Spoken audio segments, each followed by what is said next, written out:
Automotive Parts Manufacturers Association, or APMA, displays the second phase of their Project Arrow, represented by the two EV prototypes. The first one is Vector, and the second one is Borealis. Vector targets 2030 near future market, and Borealis explores long-term future of Canadian mobility, according to the APMA. Having an opportunity to learn more about Chinese manufacturing processes, I must share my great doubt about ability of Canada to compete without existing appropriate infrastructure, especially when established OEM veterans have hard time doing so. I plan to invite APMA President Flavio Volpe for an interview to discuss this issue.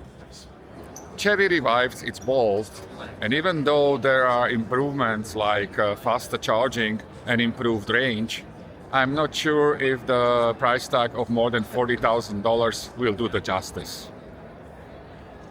Subaru displays new Uncharted. Not much is known at the moment. Seems like a pre-production model. It's locked. It's not accessible to the public. The first impression is it looks really sharp. All it's known at the moment is that it has range about 500 kilometers for the front-wheel drive version, and the charging should be from 20 to 80% in about 30 minutes. What I've learned is it shares the platform with Toyota CHR, and in terms of pricing, nothing has been announced. So again, this is something that EV Nation has to follow down the road. Another vehicle displayed by Subaru here on Toronto Autoshow is Subaru Trailseeker. That's supposed to be a bigger, more rigid brother of Solterra. A family SUV able to go to the cottage, able to go off-road, really a rigid layout. When you look at it, it shows confidence. Apparently this is pre-production model, so it's not possible to get inside and get the impression from the materials being used. But from the outside, what I can see, it looks really Subaru-like, very functional. Some technical specs based on information they provide online. The range is about 440 kilometers. They claim that this is their fastest electric vehicle at the moment.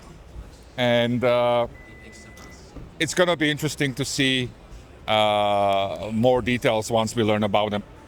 One of the vehicles that Kia introduces this year is EV5.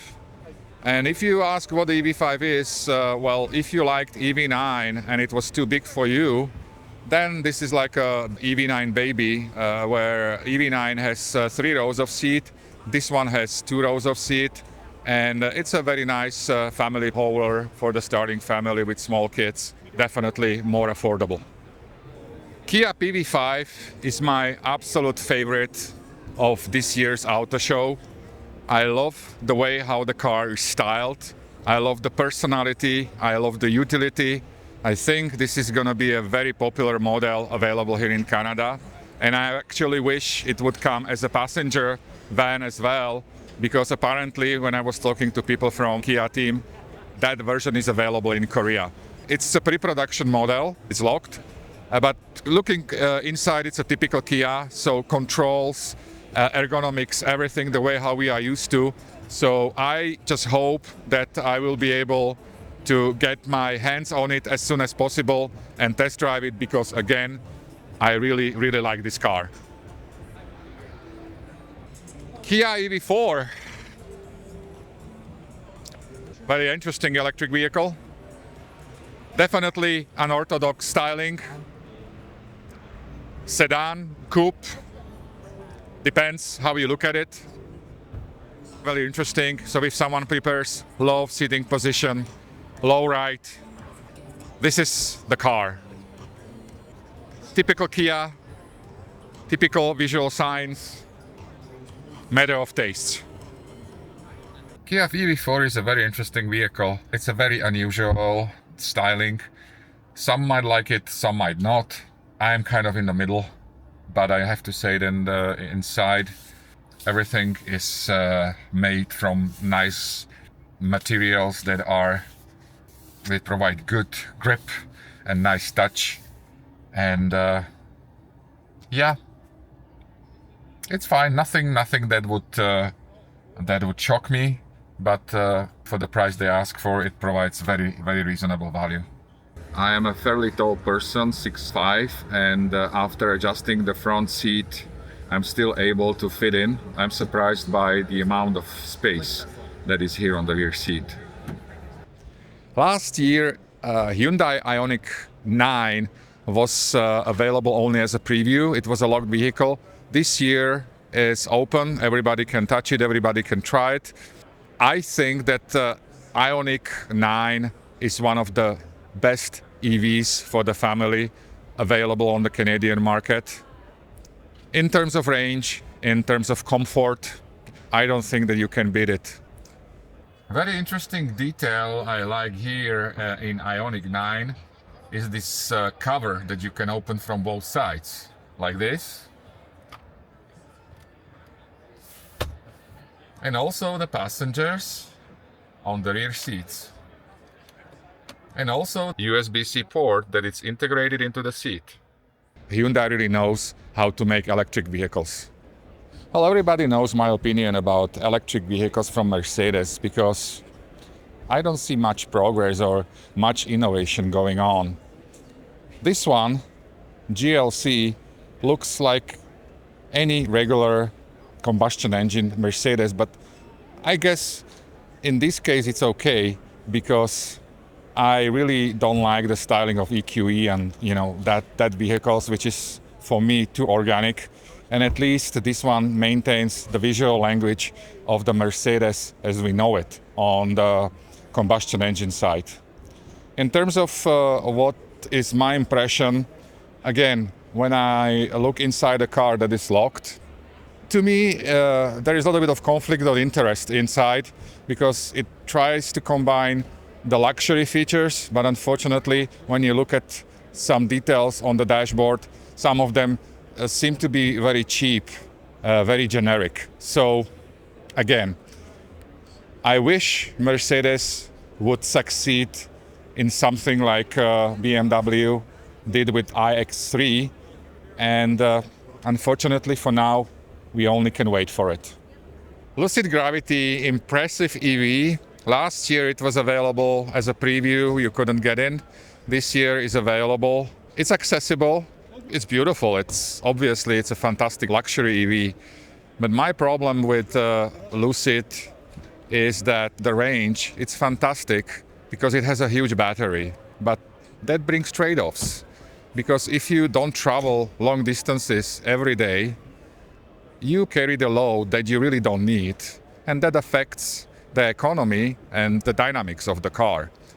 So for someone who looks for luxury, long range, certainty to be able to make long distances on one charge, fantastic vehicle, as long as the budget allows it.